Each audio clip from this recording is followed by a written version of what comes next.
children, our Indian Constitution provides parliamentary forms of government. In this module, we will learn about the parliamentary for our government and the way it functions.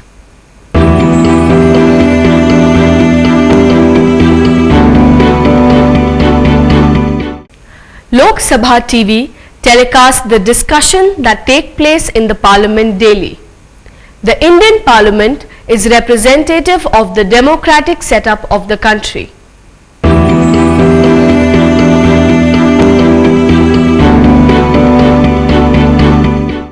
There are two houses in the Indian Parliament, namely the Lok Sabha and the Rajya Sabha. The President is the head of the state and can summon or dissolve either of the houses of the Parliament. The Parliament of the country also runs on the principles set by the Indian Constitution, which came into force on 26 January 1950.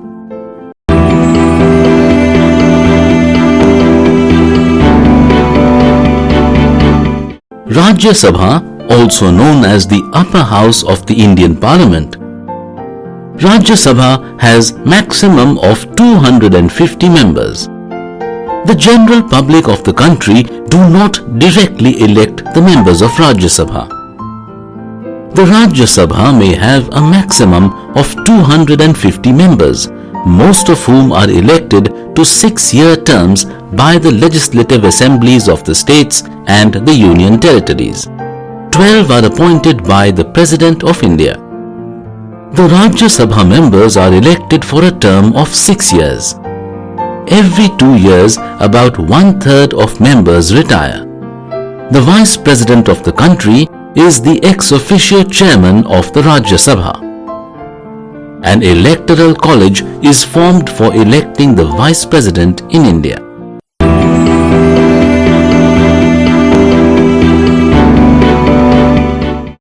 The Lok Sabha is the house in the Parliament that is representative of the people of the country. There are total 545 members in this house of the Parliament, and the members are elected from the various states and union territories of India. There can be a maximum of 552 members in the Lok Sabha. The Speaker is the presiding officer of the Lok Sabha in the Parliament House. One of the members from the Lok Sabha is elected as the Speaker of the House. The Speaker takes care of the proceedings of the House when the session of Lok Sabha is held. There are summer, monsoon and winter sessions that are held in Lok Sabha every year. The Speaker has the power of adjourning or stopping the proceedings of a session.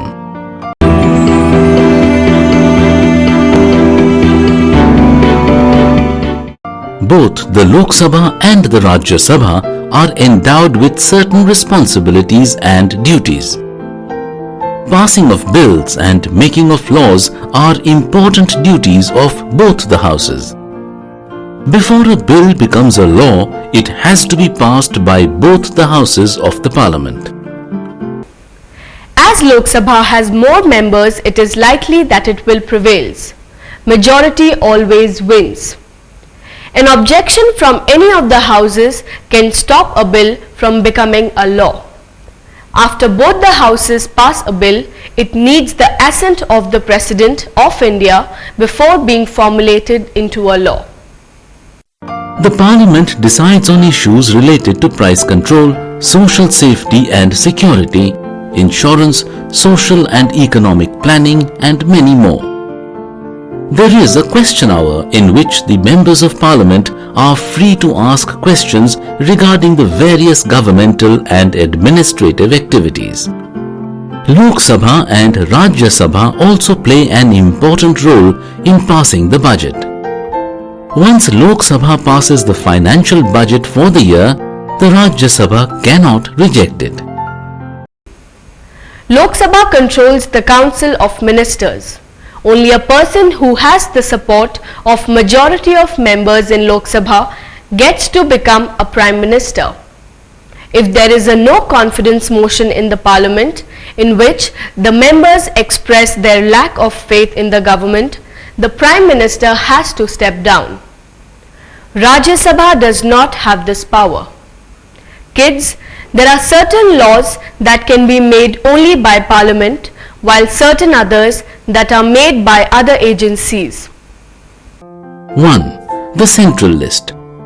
It contains certain subjects on which only the Parliament can make laws. These subjects are applicable to the whole country. For example, matters related to money and banking. 2. The State List. This list has the subjects on which the laws are made by the State Legislative Assembly. For example, the matters related to the sales tax. 3. The Concurrent List. These are the subjects on which the laws can be made by the Parliament and State Legislative Assemblies both. For example, laws related to industries, electricity and labour, etc. The people of India directly elect the members of the Lok Sabha by using their voting powers. Any Indian citizen who has attained the age of 18 years can participate in the procedure of formation of the government in India. The minimum age that is required to become a member of the Lok Sabha is 25 years.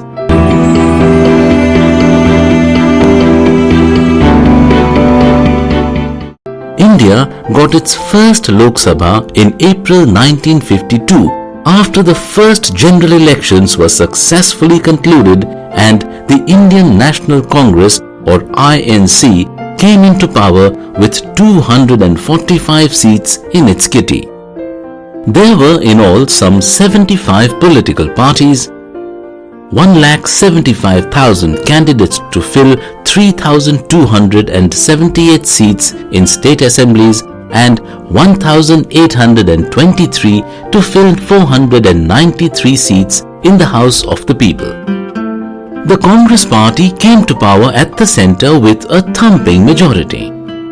The party gained 364 of the 489 elected seats and became the first party to organize the first Indian government after independence. With this, India's grand old party managed to secure 45% of the total votes polled. Pandit Jawaharlal Nehru became the first elected Prime Minister of the country. The Lok Sabha, which was constituted on April 17, 1952, lasted its full term till April 4, 1957.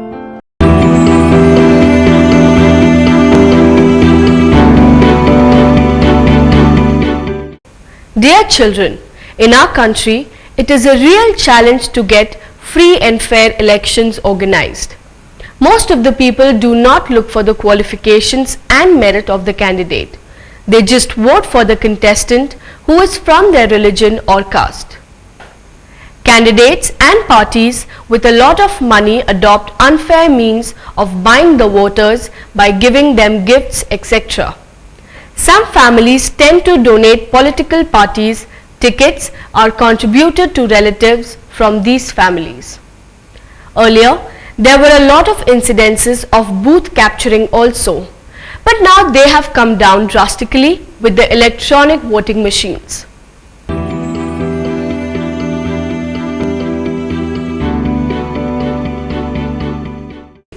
Tell me children, how do you elect your class leader? At times, it is just by a show of hands and the student who gets the maximum support wins. When there are several candidates, a teacher calls for paper votes and then the votes are counted to see who is the most popular. Simple. But how does country elect its first citizen? The Indian President is elected indirectly by an electoral college. The members of this college consist of MLAs of all state members of both the houses. Both the houses of Parliament elect the Vice President. In the absence of President, the Vice President officiates on his behalf. The Prime Minister and the Council of Ministers are chosen from among the members of the Parliament, Lok Sabha and Rajya Sabha. There are two roles of our Parliament. Legislative, the one related with making laws, executive. It is related with the implementation of laws and decisions of the Parliament. The head of executive is the President. The Prime Minister and the Council of Ministers have a huge staff that works under them. The Prime Minister is chosen by the members of the Lok Sabha. The leader of the party that wins the elections is sworn in as the Prime Minister. The Prime Minister has the support of majority of members of Lok Sabha and can then select other ministers to form the Council of Ministers. There are so many areas that the government has to look after, like education, agriculture, entertainment, etc. And a minister is appointed to take care of that particular area. Hope you all have understood the step-by-step functioning of the Parliament and central government. That's all for today. See you in the next class.